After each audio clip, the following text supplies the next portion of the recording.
Hello, my name is Demon, and this is my channel.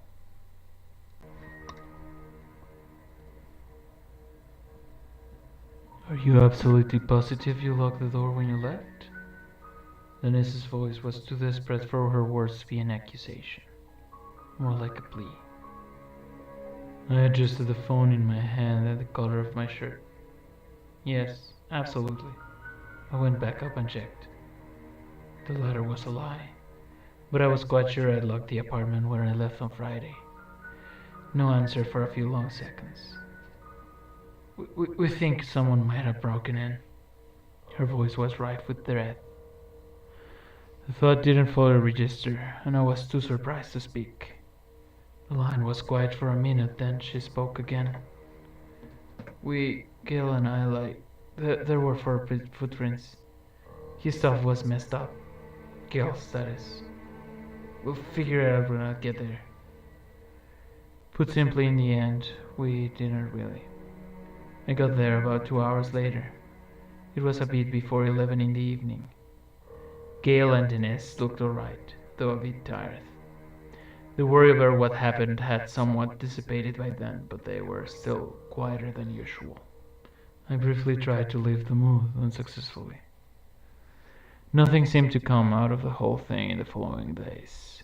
We hadn't found anything missing and no other concrete evidence of an actual break-in.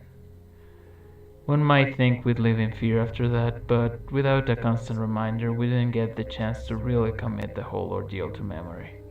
Sure, I was even more careful about locking the door when I left, but that was mostly to ensure neither of them would be given a reason to doubt me. The thing finally up and vanished from our minds when Gale collapsed one day while cooking himself some lunch. Hearing the loud crash, I dashed to the kitchen and found him lying on the floor. Rushing to Gale's side took me 2, maybe 3 seconds, but my mind still seemed to have time to tumble through half a dozen thoughts. I'd never seen a person collapse like this before, and though I'd been taught what to do in these situations, I didn't feel in control. Not by a long shot. It was my own voice shouting Gale's name, which blew back the fog machine's work in my mind. Gale! I sounded calmer than I had anticipated. Gale, what's wrong? I was about to gently smack his face when he blinked and looked at me. Did I collapse? He asked. I nodded. Are you okay, man? You scared the shit out of me. I don't know. I don't feel anything weird or anything.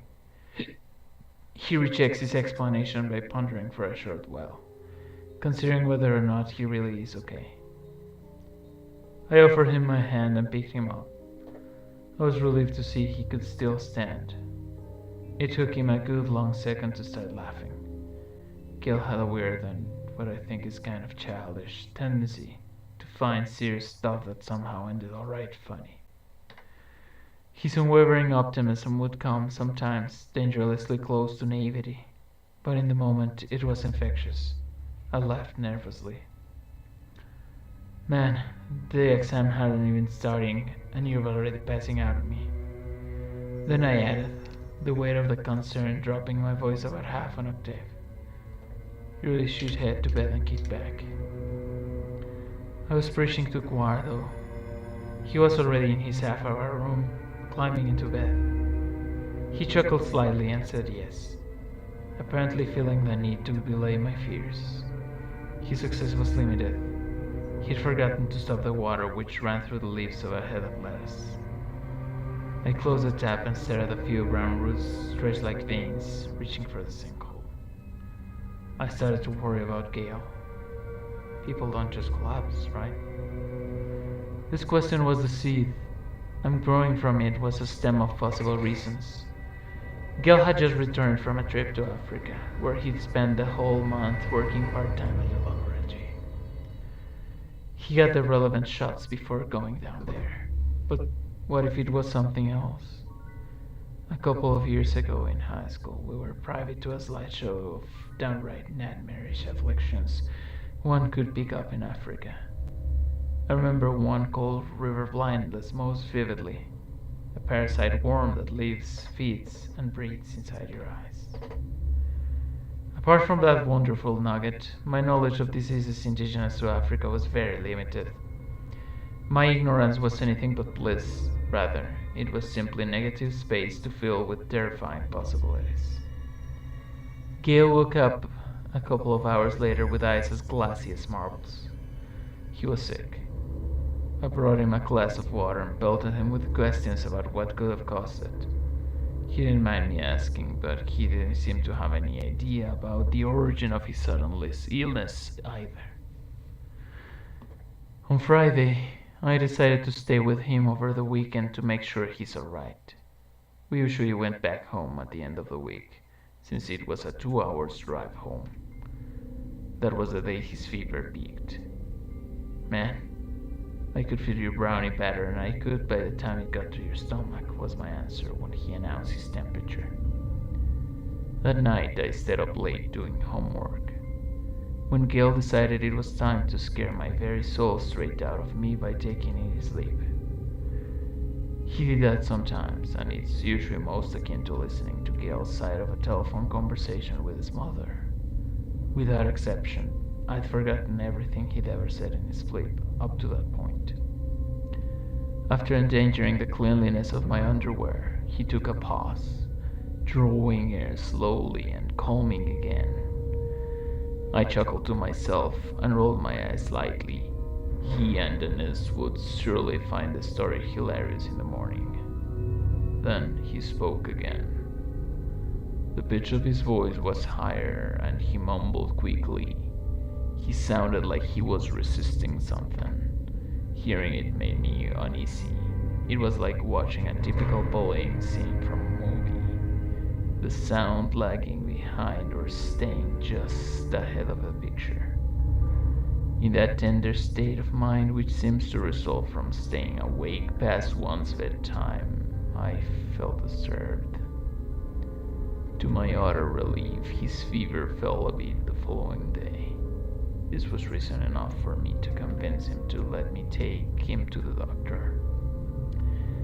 Our best bet was the hospital, but neither of us had a car, so we had to take the bus. After an hour of being crammed in a sweaty bus whose driver had decided that the summer had ended and air conditioning was no longer needed in spite of the blazing heat outside, we had to wait another 30 minutes before he could go in. The trip back was even less fun, especially because of the dissatisfying "it's probably nothing" Gale had gotten as his diagnosis.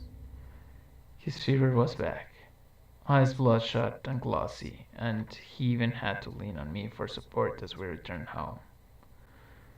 I felt tired walking back from the station. That was the first time I saw a certain white van parked outside of our apartment block. A same van, recognizable by a red-eye logo of some sort, found a different parking spot in our street every single day from then on. Whenever I walked past it, on my way to college or to the store, I would see the driver shamelessly staring at me. From what I could see, he was a man in his 40s, possibly 50s, with dark round eyes set deep into his face. They followed me like two black camera lenses. A TV company, no doubt, scamming grandmothers and selling satellite dishes to spite the digital age and turn a short-term investment, or so I thought. I took up with Denise, who said at first that she hadn't noticed.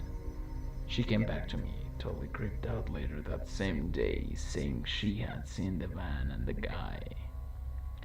In the middle of the week, I found one of Gale's potted plants had been completely destroyed. Only a few green bits poking out of the dirt. He avoided the question when I asked them. Then, something else happened. It must have been Friday. Or at least Thursday, because Denise was already gone for the weekend. I decided to stay with Gale again. I was awakened in the middle of the night by the sound of the front door being unlocked. I checked the time on my phone. 2:30. Was Denise coming back this late? Why? And why was she struggling with the lock so much? I decided to let her in and ask her why she'd come back and why she was so late. Denise? Hang on. I'll get it for you, I said. The clicking noise stopped immediately and was followed by a short silence. Then footsteps, at least two sets, rapidly receding away from the door. I unlocked the door, threw it open, and looked outside, but I had taken too long. The culprits were already behind the corner and stomping down the stairs full speed. I considered giving chase, but I decided against it. There were at least two after all, and I was in my underwear. Instead, I immediately took my phone and called the police. Another first for me. All of these things were happening within 2 weeks. What the hell was going on? With that taken into account, I think I did a decent job keeping my calm on the phone. They told me that they sent someone over, and I thanked them before setting the phone down. What's going on? Came Gail's weak voice from beyond the door. I poked my head into her room and slowly told him that I thought someone was trying to break in and that I'd call the cops. In what little light the crack in the door offered, I could see his shocked expression. What? He asked. Someone was fiddling with the lock, I think. They ran away before I could open up to see them. I call the police. They'll come soon. You should stay in bed, though. Gail seemed to disagree, but was unable to get out of the bed anyway. He looked terrible, as pale as a snowman, wrapped in blankets to stop his shivering. He was sweating like a snowman too, by the looks of it. Hair clung to his forehead in wet ribbons, and I could even see the occasional sparkle of droplets of perspiration on his face. The policeman took about 30 minutes, all of which I spent pacing behind the hallway and kitchen, checking the entrance and the window. By the time he arrived, much of my energy supplemented by the adrenaline rush was gone. I got worried that I just dreamed the whole thing up. The embarrassing thought crept into my mind as I was explaining what happened. When I finished, he asked me a few things.